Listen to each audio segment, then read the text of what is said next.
Bonjour. Oui, je vous dois une confidence. Bien sûr, j'ai déjà eu l'occasion de montrer que j'avais des facilités d'équitation, des facilités d'épilation, d'équilation, d'élocution. Mais j'ai un violon dringue, un dada, et mon dada, c'est la cuisine. Surtout la tapisserie, surtout la pâtisserie, les gâteaux. Oh, j'adore faire des gâteaux. Remarquez, c'est pas pour moi. Ah non, j'en mange pas. Enfin, j'en mange plus, ça me faisait grossir.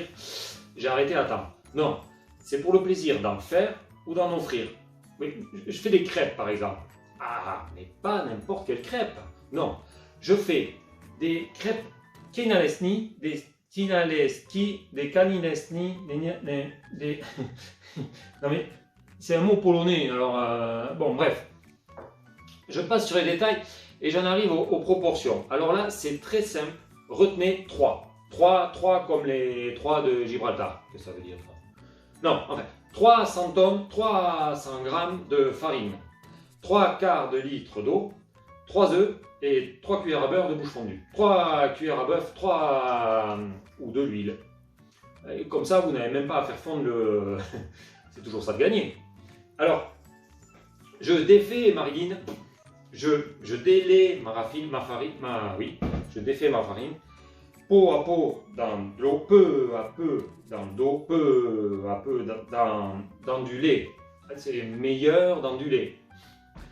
Je les mange, tiens déjà, je mélange jusqu'à l'obtention d'une pâte rafferie, vous savez, en fait, d'une pâte assez liquide, quoi. Bien entendu, j'ai mis ma poêle à chauffer sur le poêle, enfin sur le gaz, si vous avez l'électricité. Et alors, quand la poêle est chaude, une petite goutte d'huile naturellement, et une seule cuillère à ragoût de pâte, une seule cuillère à ragate, à ragoût de... Une petite louche, quoi, ordinaire, pas plus. Non, mais c'est une manie en France de vouloir faire des crêpes 3 fois trop épaisses, 3 fois trop épaisses.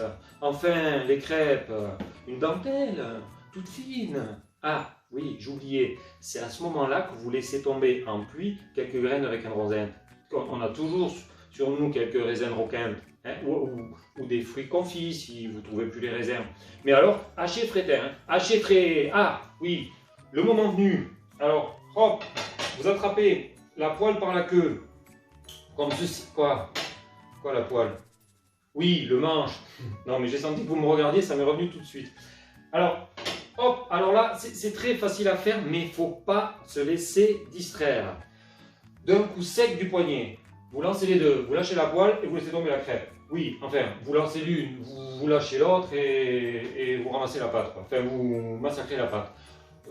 Faut de la place, quoi. D'ailleurs, maintenant, quand je fais des crêpes, ma femme, elle me laisse toute la cuisine. Elle me dit, tu comprends, avec toi, on ne connaît pas les points de chute. Elle est gentille. Non, parce qu'une fois, je l'avais laissé tomber. Ma crêpe, pas ma femme.